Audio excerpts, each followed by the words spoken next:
Manuela, quel intérêt y a-t-il de faire de la médecine énergétique en plus de la psychologie énergétique?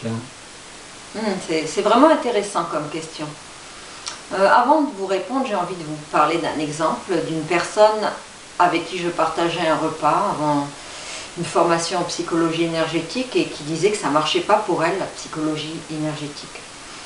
Et j'ai eu l'intuition de lui faire un test en médecine énergétique et mon intuition était bonne. Tout de suite, elle s'est mise à pleurer et effectivement, après, ça a ouvert les portes pour que la psychologie énergétique donne des résultats.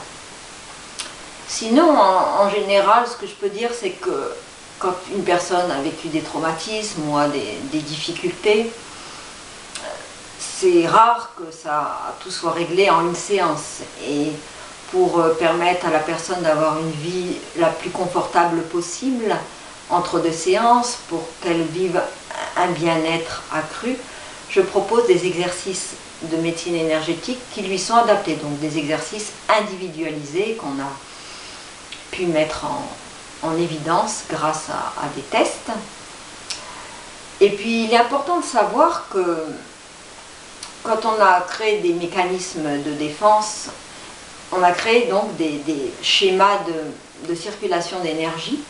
C'est des habitudes énergétiques et ça ne se déloge pas comme ça en une fois, et donc en faisant des exercices, on reprogramme le système énergétique pour fonctionner de manière optimale. Donc voilà l'intérêt de faire de la médecine énergétique quand on suit un traitement en psychologie énergétique.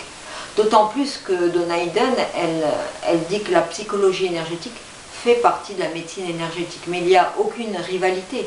Les deux sont bien, elles ont chacune leur champ d'intérêt, donc moi je trouve ça très bénéfique de pouvoir pratiquer les deux approches.